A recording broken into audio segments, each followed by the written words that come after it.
بسم اللہ الرحمن الرحیم الحمد للہ وکفی وسلام علی عبادہ الذین اصطفی اما بعد فقد قال النبی صلی اللہ علیہ وسلم طلب العلم فریضۃ علی کل مسلم وقال علیہ الصلاة والسلام ان من اشراط الساعة ان يرفع العلم ويثبت الجهل وتشرب الخمور ويظهر الزنا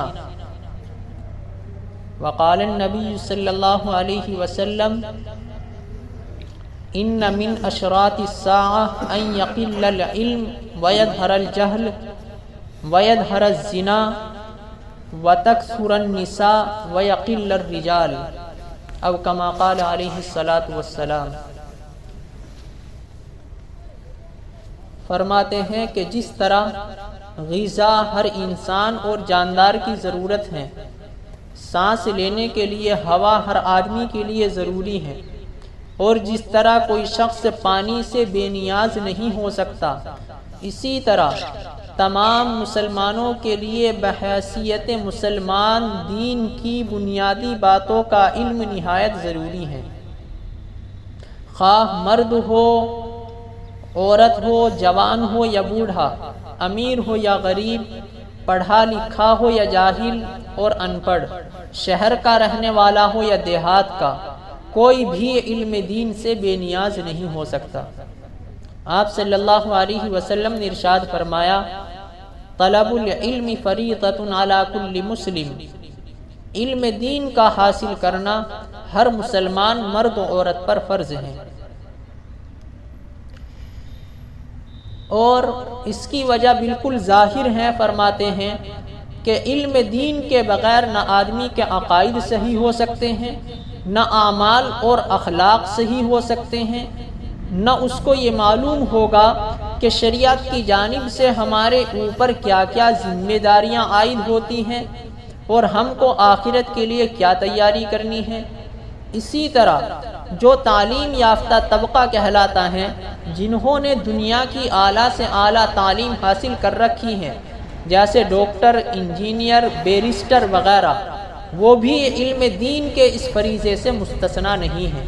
ان کے لیے بھی علم دین کا اتنا جاننا کہ جس سے وہ دنیا میں آنے کا مقصد اور اپنے اوپر اللہ کی طرف سے لازم ہونے والی ذمہ داریوں کو پہچان لے، اتنا علم دین کوئی بھی ہو سب کے لیے اس کا حاصل کرنا ضروری ہے۔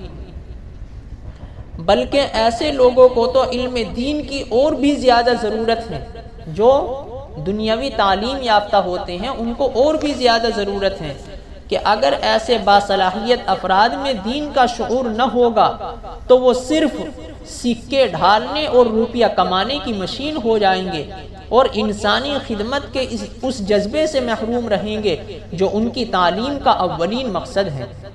تو جو سب سے پہلا بنیادی مقصد ہے، ہمارے علماء کرام بھی اس بات کو کہتے ہیں کہ مسلمان ہر میدان کے اندر ملے، ڈاکٹر بھی ہو، انجینئر بھی ہو، بیرسٹر بھی ہو، اور دوسرے جتنے بھی دنیاوی تعلیم یافتہ شعبے ہیں، ہر شعبے کے اندر کوئی نہ کوئی مسلمان ہم کو بیٹھا ہوا نظر آنا چاہیے، لیکن اس کا فائدہ ہم کو اسی وقت تک مل سکتا ہے جب تک کہ وہ دینی تعلیم سے بھی آگاہ ہو، دینی تعلیم کا مقصد بھی سمجھتا ہو۔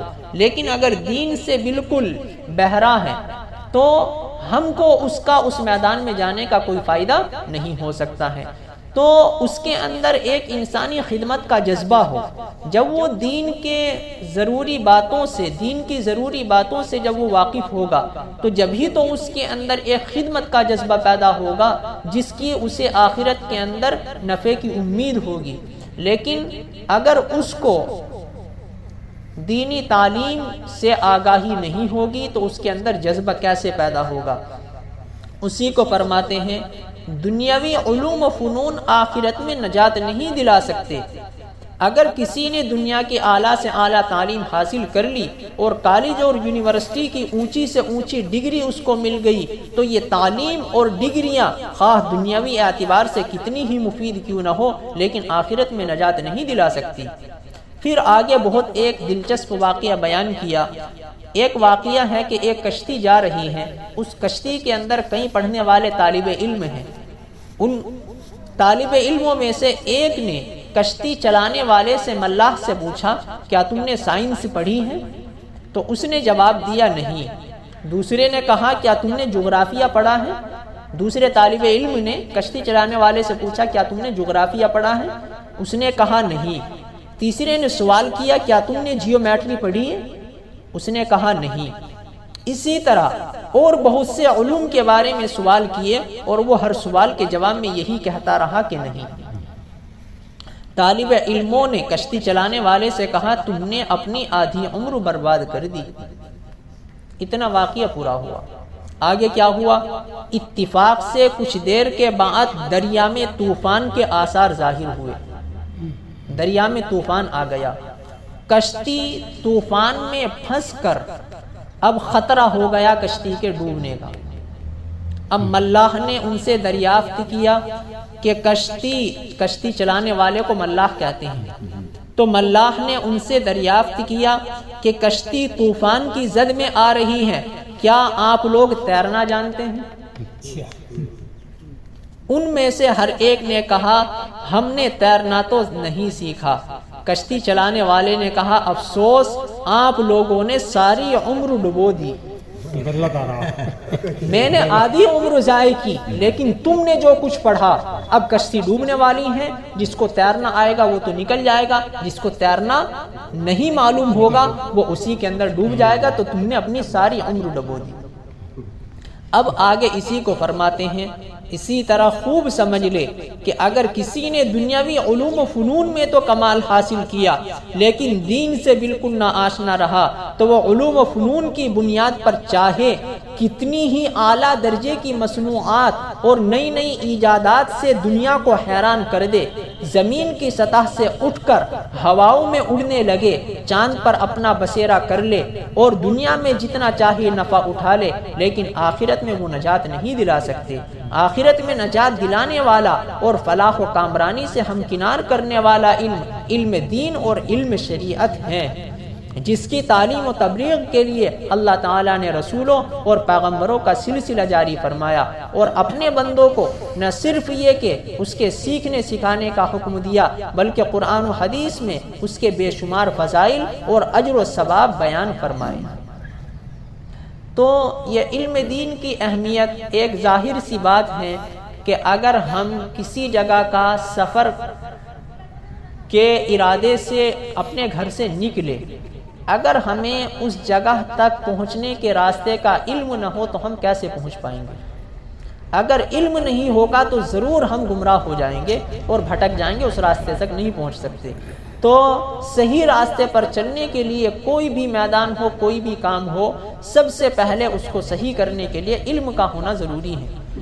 تو عموماً آج کل ہم لوگوں نے کیا کام کر دیا کہ میں نے پہلے بھی یہ بات بتلائی تھی کہ علم دین کے آنے کا راستہ ہمارے علماء کرام ہیں، یہ ایک راستہ ہے، اس کے علاوہ مجھے اور کوئی راستہ بتلا دے کہ یہ راستہ ہے، صرف ایک ہی راستہ ہے کہ علماء کرام۔ اب مجھے کوئی بھی میدان ایسا بتا دیں کہ جس میدان کے اندر کچھ نہ کچھ خراب لوگ نہ پائے جاتے ہیں، کوئی بھی میدان بتا دیں۔ کیا ڈاکٹری کا میدان لے لیجئے، کیا ڈاکٹروں کے اندر بہت سے ایسے نہیں ہوتے کہ الٹی سیدھی پڑھائی پڑھ کے ڈاکٹری کی اور لوگوں کو دوائی دینی شروع کر دیتے ہیں؟ نہیں پائے جاتے؟ ان کو ہم کیوں برا بلا نہیں کہتے؟ آدمی کی جان تک لے لیتے ہیں۔ آپ کو واقعات ایسے واقعات کا علم ہوگا، لیکن کیوں نہیں ان کو برا بلا کہتے؟ اگر ایک ڈاکٹر کے پاس ہم جا کر کے وہ ڈاکٹر ہم کو کوئی غلط دوائی دے دیتا ہے جس کی وجہ سے ہماری بیماری اور بڑھ جاتی ہے، ایسے واقعات تو بہت ہوتے رہتے ہیں کہ ڈاکٹر نے بیماری کے مطابق دوائی نہیں دی اور اس کی بیماری اور بڑھ گئی، تو کیا وہ آدمی ڈاکٹروں کو ملامت کر کے اپنے گھر میں بیٹھ جاتا ہے یا کسی اچھے ڈاکٹر کی تلاش کرتا ہے؟ اچھے ڈاکٹر کی تلاش میں لگ جاتا ہے۔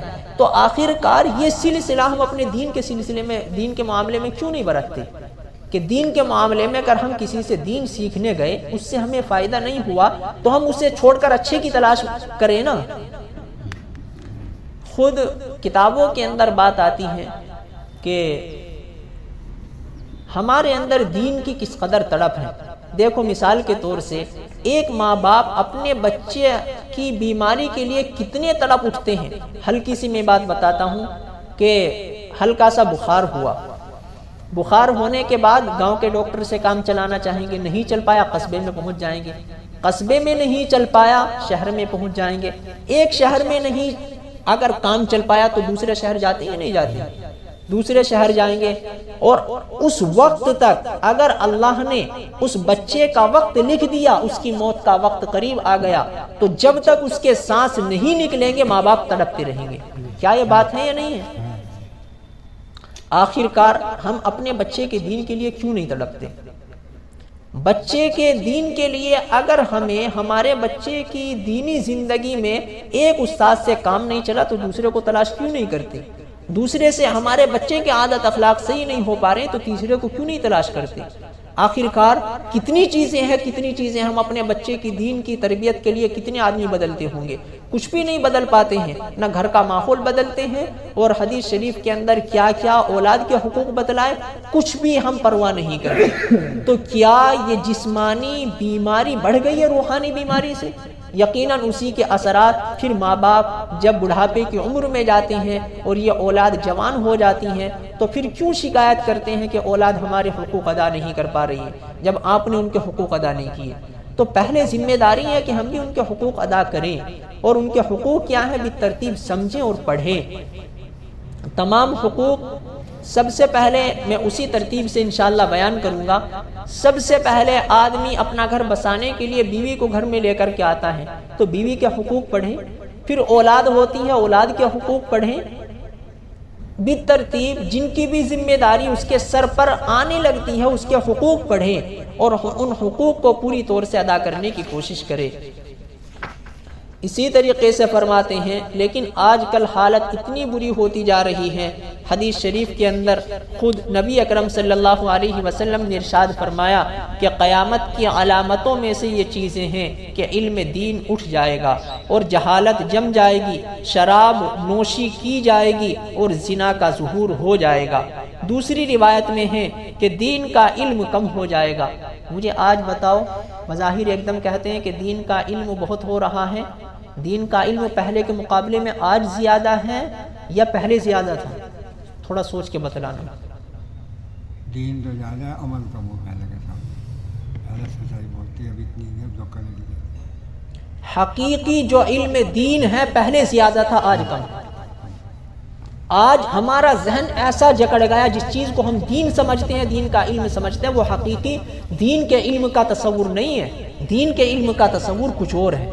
پہلے جن کے پاس بھی علم دین ہوتا تھا وہ علم دین کا حقیقی تصور، حقیقی معنی سمجھتے تھے۔ آج ہم بظاہر ٹوپی داڑھی لگا کر نظر آتے ہیں لیکن دین کے علم کی جو حقیقی تصویر ہے ہم اس کو نہیں سمجھ پاتے۔ تو اس لیے دین کا علم کیوں؟ حدیث شریف کے اندر بات آ رہی ہے۔ آپ کیسے کہہ دیں گے کہ جب حدیث شریف کے اندر کہا جا رہا ہے کہ قیامت کی علامتوں میں سے ہے کہ علم دین اٹھ جائے گا، دوسری روایت میں ہے کہ دین کا علم کم ہو جائے گا، جہالت پھیل جائے گی۔ جہالت پھیلنے کا مطلب یہ ہے کہ جب ہم شریعت کو صحیح طور سے نہیں سمجھیں گے، اس کے مطابق صحیح عمل نہیں کریں گے، جہالت پھیل جائے گی، زنا کا ظہور ہو جائے گا اور عورتوں کی کثرت اور مردوں کی قلت ہو جائے گی۔ اب ان حدیثوں کے اندر قیامت کی جو علامات بیان کی گئی وہ 4 بیان کی گئی۔